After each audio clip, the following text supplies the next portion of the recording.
Welcome to your first motion in one dimension video.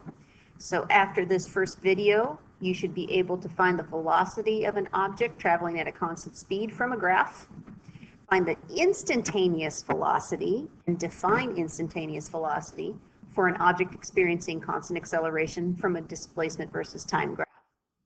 Find the acceleration for an object experiencing constant acceleration from a velocity time graph, and through all of that, be able to derive your first uniform equation of motion. So let's get started.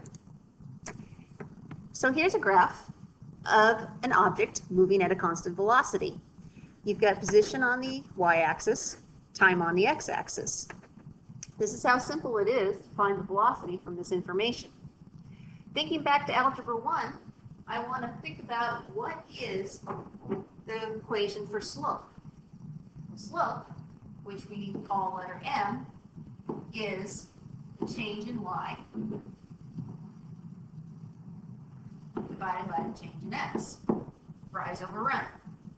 Well, in our case, the slope is going to be the velocity because the change in velocity is the change in position, not to be confused with this x here, versus the change in time, where we've got x is going to be your displacement, and t is going to be your time. So if I take the rise divided by the run of a position time graph for something experiencing a constant velocity, it's just the slope of that line.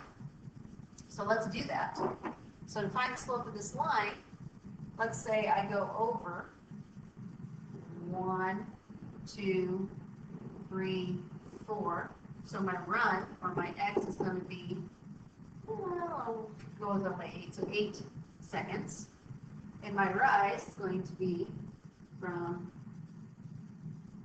here to here. So it's going to be from, let's say, about 18 to 110. And that's just me estimating what I see on the screen. So 18 minus 110 is going to get me a value of, and it's late in the day, so mental math is hurting me right now, 92. And that's going to be my change in position. So velocity is going to be 92 divided by 8, which is going to be roughly 11.5 meters per second. Let's take a look at sig figs here. There is 1 in all of this, so my velocity is roughly 12 meters per second. The big takeaway, the slope of the line of a constant velocity graph is going to be position divided by time, or displacement divided by time. Calculating that slope is going to give you your velocity. Let's move on, though, to an object that's accelerating. So as you saw in the motion car lab, objects that accelerate do not have a constant velocity because the velocity is changing at a constant pace for every second that the object is moving. Just like you were driving a car. When you press the accelerator down in your car's velocity is changing by the same amount every second, and that is why you're speeding up.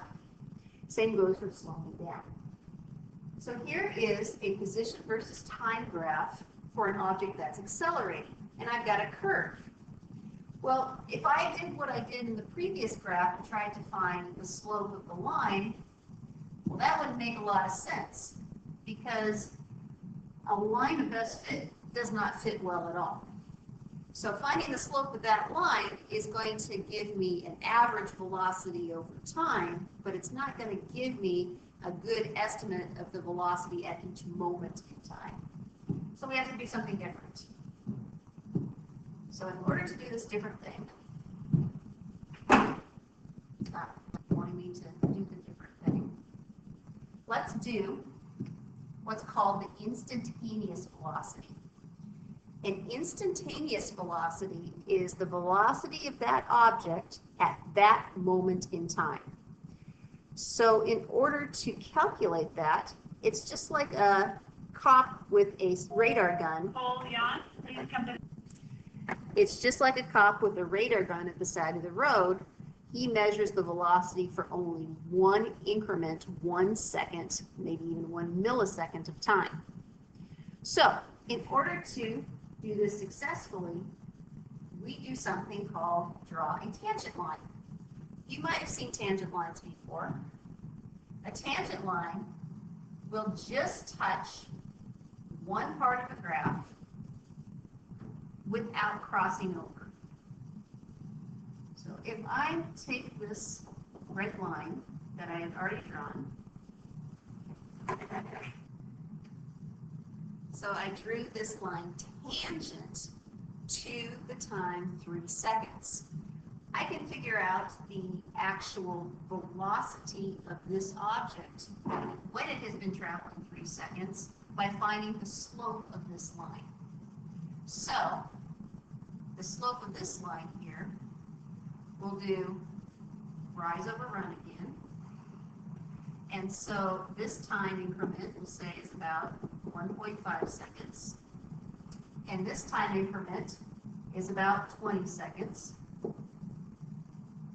Or 20 meters. So at 3 seconds, it's really important to say, at the 3-second mark, the instantaneous velocity, which I'll say V inst for instantaneous, is going to be 20 meters divided by 1.5.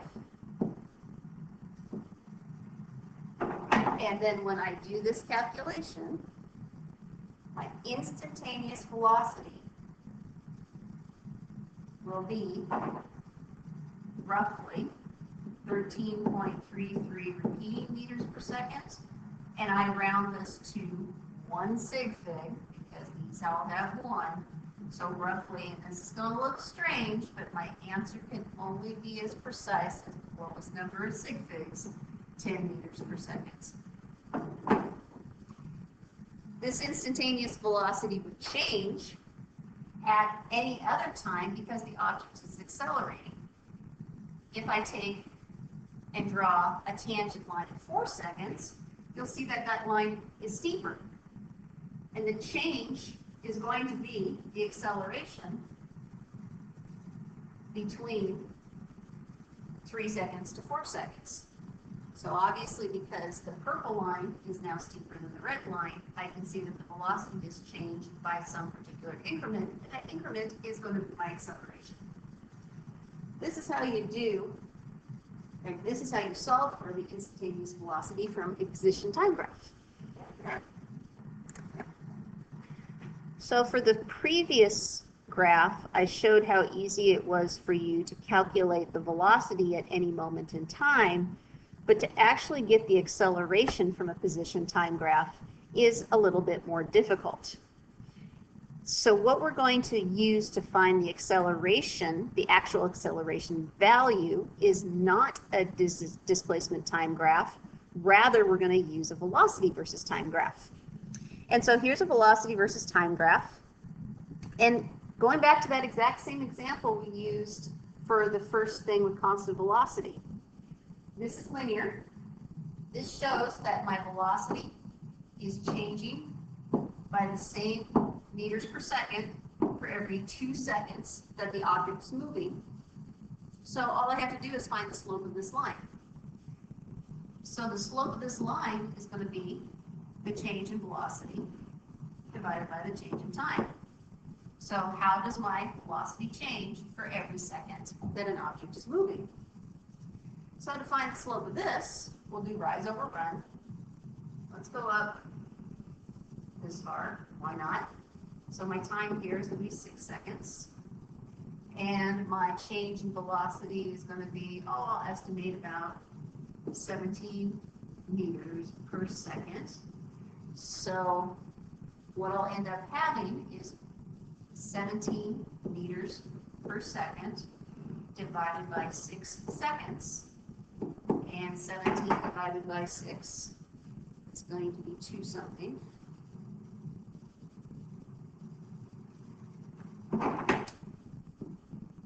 without correct treatment at 6 figs, it's going to be 2.833. My units will be meters per second squared, because I'm dividing meters per second for every second. 1 sig fig, my acceleration is 3 meters per second squared. And so what I'm saying is that for every second that this object is traveling, the velocity is increasing by 3 meters per second. Much easier to find the acceleration of an object from a velocity time graph versus a position time graph, because we don't have to worry about that pesky instantaneous velocity. So this leads us to our first, what we call UEOM. And you're going to hear an acronym UEOM throughout the rest of this year, and I guarantee you're going to learn to love it. Maybe, hopefully. UEOM stands for Uniform Equation of Motion. And here it is. It's the slope from a velocity time graph for an object that's accelerating. Acceleration is equal to the change in velocity versus the change in time. This is the first UEOM. From this point on, we're going to be seeing different versions of this, and all 5 uniform equations of motion come from this first one. So stay tuned for that. With this information, you're ready to polish your motion cart lab if you haven't done so already, and maybe move on to the graphing worksheet that you will see attached on Schoology. Thank you and have a wonderful afternoon.